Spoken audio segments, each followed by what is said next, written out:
The way that that's being portrayed by Mr. Carney in his speech, I think it seemed a little disingenuous to me, to be honest.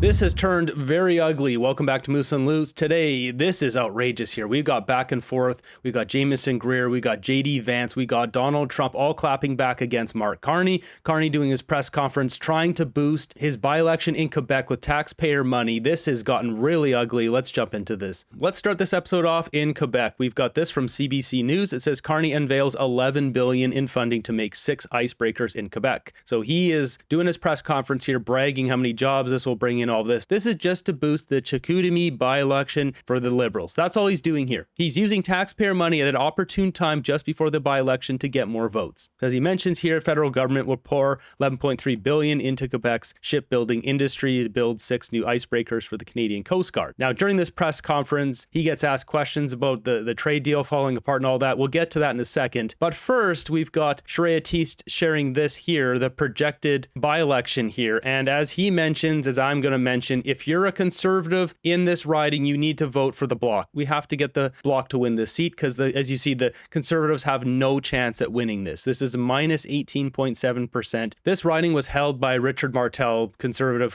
that was his riding. He was there for a long time. He grew a strong connection to the base, and now that there's a new person in here, all of it's going to Liberals in the Bloc. So if you're a Conservative in this riding, vote for Caroline Dubé, the Bloc here, just to stick this to the Liberals. Now, getting on to the meat and potatoes of what's going on here today. Donald Trump clapping back at Mark Carney for walking away from the table. Trump posting this on Truth Social. Canada has been ripping off the United States of America for years. Their ridiculously high tariffs on our farmers and farm products has made life impossible for these great American patriots and has long created a $60 billion deficit between their two countries. Not sustainable, not anymore. On January 1st, 2027, tariffs on cars, trucks, both large and small, automotive parts, and steel will be increased to 50%. Build in the USA and there are 0 tariffs. Canada will be treated like a state no longer. On trade and in other ways also, they are among the worst nations in the world to deal with. They feel entitled, and yet we don't need Canada, they need us. They do 95% of their business with the US, with us, the exact opposite. Thank you for attention on this matter. So Donald Trump, as I mentioned, he is angry. This is the intel I'm getting. He is angry with how Carney walked away from everything. They offered a pretty good deal. That's what it sounds like. And Carney pulled it back because he knew it'd flare up the whole elbows up thing and he'd go up in the polls. Now, this deficit thing here, I mean, they buy a bunch of our oil, then they resell it, make a bunch of money. So if they got rid of the oil, then it would be the other way around. This is not exactly accurate what he's putting out here, but JD Vance coming out today also clapping back against Mark Carney. Respectful of the process. But we know that Canada allows itself to be used as a backdoor for Chinese goods. They treat Chinese goods more fairly than they do the goods that come from the people of Maine. It's insanity. And what we've said to Canada is stop it.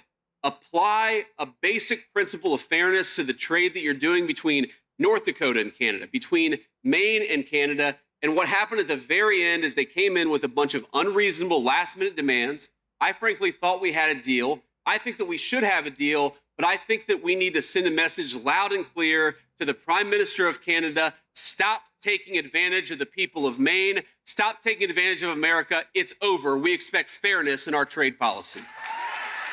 Carney wanted attention. He's getting attention. We've got Jamieson Greer on CNBC also blasting Carney for this so-called limit on Canada's culture as one of the reasons for not doing the deal. I think that's a little bit of a red herring. The reality is, for a long time, we told the Canadians, here are some things where we think we can deliver you the best deal in the world. Well, you'll have preferential access over every other country into the United States, and you will be the most preferred partner. And they said, well, we actually need a better situation than that, and walked away. So you can't tell us when this comes around. Does the president view the trade deficit with Canada differently than other nations? So it's also pointed out almost all of that is oil, which we want to import oil from Canada, heavy crude, which we can handle down here. So without that, there would be a trade surplus. This isn't one of the instances where just because there's a deficit, the president wants to do tariffs. Well, the deficit does matter. In some ways, Joe, that's a little bit of an accounting gimmick. You could just as easily say, we're happy to have the oil because we get it at a discount, but why should we be importing, cars and all these other things at the time? So it just depends. You can kind of pick your product and say, but for that, we wouldn't have a deficit. In this instance, people are picking oil because it's convenient. And I agree, we do want to get that oil. We have minerals. We have natural resources in Canada we want to have. Again, we offered a partnership to the Canadians, really economic and security partnership, where if everyone's protecting their market in an equal kind of way, the United States is in a better position to modify tariffs in some ways, but that was an area where the Canadians declined, or we had a difference of view. This is an interesting one because he's basically arguing, well, they're buying our oil and then refining it and then selling it for double, triple the price and making a ton of money on it, like $200 billion a year. But he's just saying, well, it's the same thing with, I guess, autos. If you have parts made in Canada and then it gets put into a car and then it gets sold for a lot more. I don't think that's apples to apples comparison. With oil, this is a linear commodity process. It's America buys our crude, they refine it, they sell it. With cars, for example, this is quite circular in the fact that there's parts going back and forth between different companies over the border before it gets sold. It's not cut and dry. It's not that simple. Also, America buys our natural gas and then sends it over to Europe with massively inflated prices. So really, this needs to be all laid out on the table, what real benefit they're getting from us and not downplayed on here. They're getting a great financial benefit off our country. And in return, I mean, we're getting free defense from them. Like, we're not defending our own country. Like, let's get real. America defends us. If anything were to happen, it would be America and their huge military that defends us. So we should just lay it all out on the table. You speak French, Jameson? I do. So you don't care whether they change some of the language up there, whether they make it. No, I mean that was a funny fake story, and I don't think that. I mean that I speak French too. My kids speak French. One of my kids was born in Paris, so I like the Quebecois, and I like that they speak French. What we don't like is a situation where Canada, the federal government, forces American tech companies to take their earnings and give a percentage to their competitors in Canada. But I understand why the Quebecois want to have French language content and all of that, and we think that's a really valuable thing, and we encourage countries to really put their own country first and put their national identity first. That's actually quite consistent with what is that? So what is that about then, Ambassador?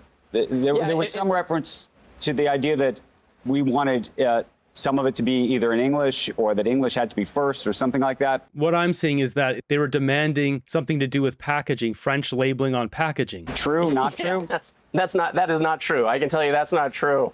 I think that's just, I don't know what that is about. I mean, it's what I said. There are countries like Australia and like Canada where they go to somebody like Netflix or other streamers and they say, okay, you make X money, you're going to take 5% of that and you have to give it to Canadian content producers or Quebecois content producers or Australian content producers, and that's what you have to do. And we think that's a discriminatory tax on American companies. But we have no problem with French language. We like it. We think it's great. This is a bad look for Carney. Like, this guy's got a kid who's born in Paris. He speaks French himself. Carney's getting ousted here as the charlatan he is. So he gets asked about this exact interview here that Jameson Greer just did, talking about French. In your Saturday press conference, you were very clear. Quebec culture was at risk in this agreement. Jameson Greer wrote not so long ago, it's a funny fact. Ou c'est vraiment le fait qu'on a... So, is it Netflix or is it that they really don't want to provide French instructions in French or labels in French? Mais ce n'est pas amusant. Firstly, this is not funny, a funny fact. For Americans, French language, the Francophone culture, the Canadian culture. Is this guy real? Look at his face. He says this is not a funny fact, and then what does he do? He laughs.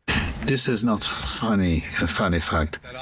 For Americans, French language, the Francophone culture. You can't be serious. This is not a funny fact, and then he laughs. You can't make this up. This guy's such a clown. For Americans, French language, the Francophone culture, the Canadian culture, these are irritants. Ici, au Québec, here in Quebec, here in Canada, these are rights. fondamentales. basic rights, fundamental rights. Are Quebecers buying this? Like, what is that? This is a train wreck. You're a complete liar. That's not what Greer said at all. I live in Quebec. Our culture is no different than the rest of North America. This is base pandering BS. So going back to this Jameson Greer interview, this is wild. He is calling out exactly what Carney's doing here, saying this is all about by-elections. They wanted more. I don't know if it was political for them. It certainly doesn't make economic sense, but perhaps for political reasons, they have some by-elections coming up. I don't know, but they came in and they wanted more, and we weren't prepared to do that. Calling it out. This is all about the by-elections. Even though the headlines in every paper are that the U.S. and Canada are spiraling towards a trade war. Maybe a year and a half ago, that would have caused more consternation. I think in the back of people's minds, Jameson, that we think this is just another negotiating step along the way to arriving at something. Are the markets wrong about that, or is that how you view it at this point, that an agreement will be reached pretty soon? Well, Joe, I think the markets understand that this affects a very small amount of trade, ultimately. I know the Canadians use histrionics like trade war and all these kinds of terms. We don't do that. I mean, the United States, again, we're set on our trade policy. The Canadians asked to come and negotiate with us a month ago. So, of course, if people ask, we do. So we don't have any issue proceeding with our trade policy as planned.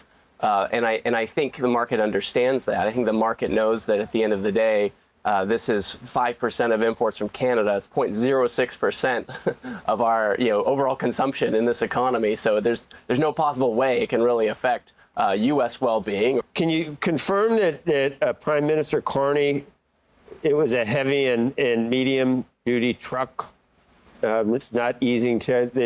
Was that the straw that broke the camel's back when the U.S. wouldn't lighten up on those tariffs? And some of that is Ford. I mean, the Journal points out you're really just cutting off our nose to spite our face in terms of Ford in this regard.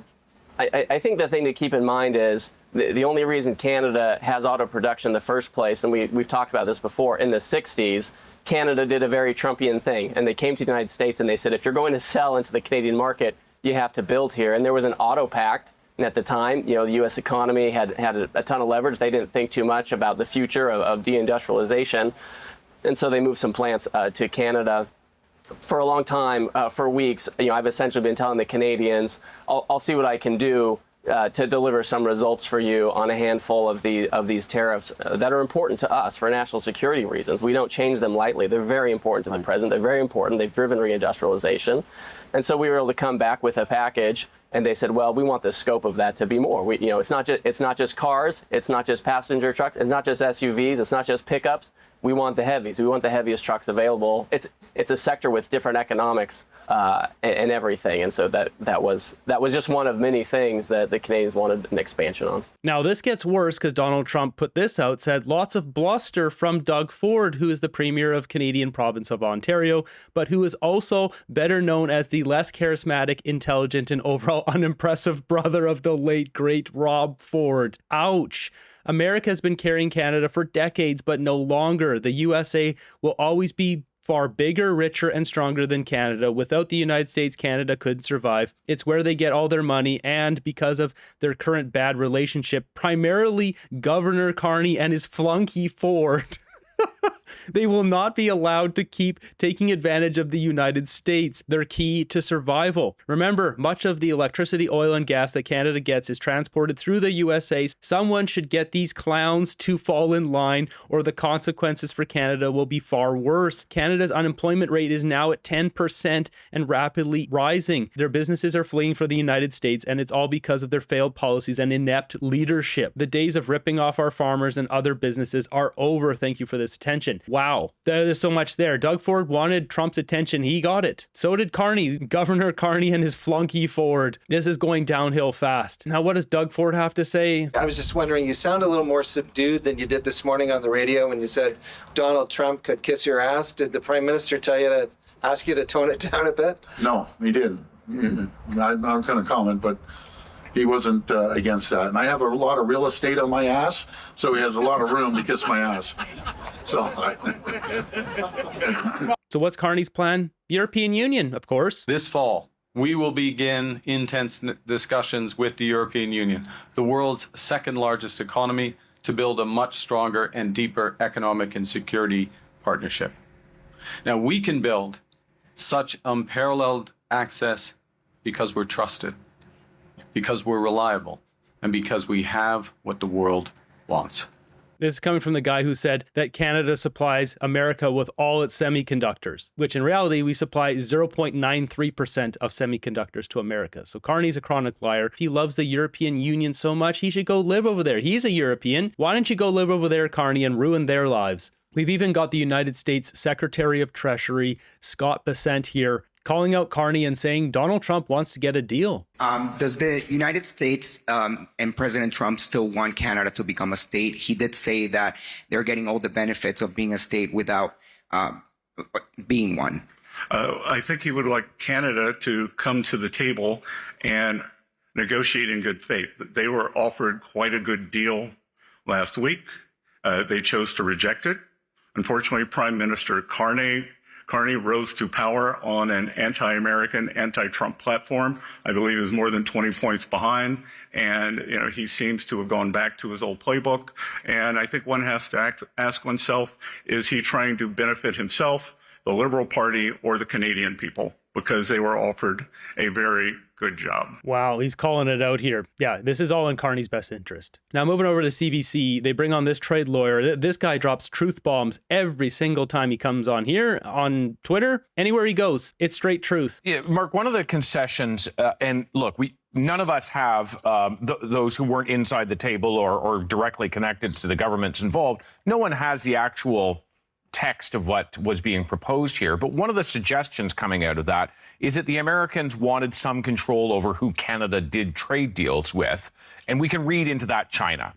Why should Canada agree to essentially hand over some sovereignty to the Americans in giving them the veto over who we should have trade agreements with? Yeah, so first of all, we did in Article 3210 of the CUSMA agree to essentially say that if Canada wanted to enter into a trade agreement, a free trade agreement with a non-market economy, we would have to give all of our parties, but really, let's be frank, we're talking about the United States, notice, and they would be able to get out. So what he's talking about here is it's already written into CUSMA that if we want to get into a trade agreement with a non-partner like China, then we have to tell the other partners, Mexico and America, beforehand, and then they can say, okay, we're going to pull out of CUSMA and give 6 months notice. It's already written into the law. That's why Carney inflating this like, oh, well, they're blocking us who we want to trade with. It sounds really good to broadcast that across Canada, but in reality, it's already in law in the CUSMA agreement that's in place. So Carney, once again, a chronic liar for putting that out across Canada. The States has, since that time,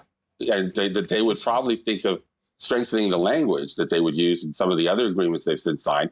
So that the way that that's being portrayed by Mr. Carney in his speech, I think it seemed a little disingenuous to me, to be honest, given that we have 3210 already in CUSMA.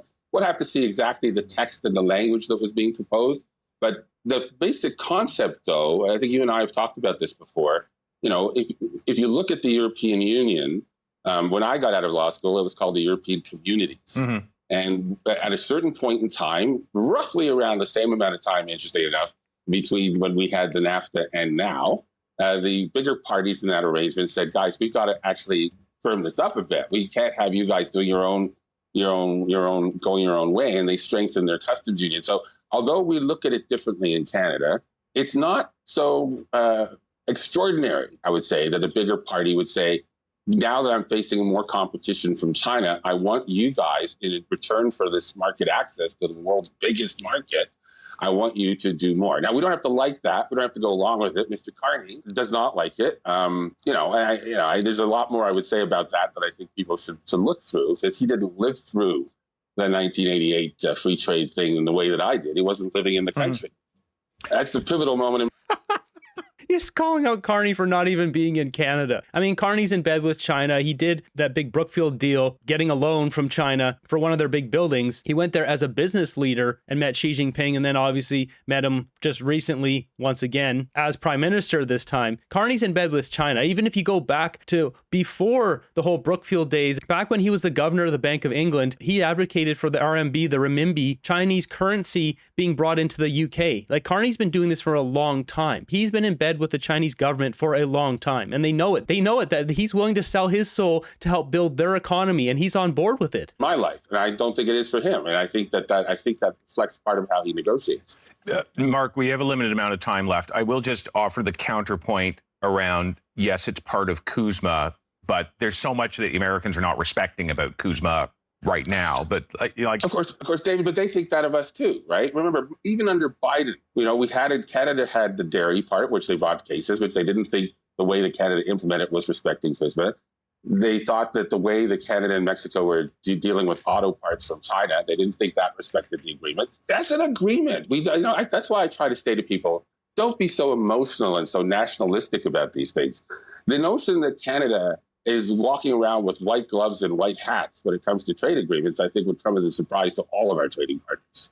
Yeah, that's just straight truth there. We need to look at this agreement and see what was there for ourselves. Now, as we already saw, J.D. Vance and Jamieson Greer, like, you guys walked away from the table. We want a deal. Trump wants Carney and Trudeau's babysitter, Dominic LeBlanc, to come back to the table and negotiate. And yes, Dominic LeBlanc, if you didn't know, was Justin Trudeau's babysitter. That's who's negotiating for us. Carney called them back to Ottawa. He didn't say stay there and work out a deal, because Carney never wanted the deal. He wants Canada to burn, and he wants to get rich in the process.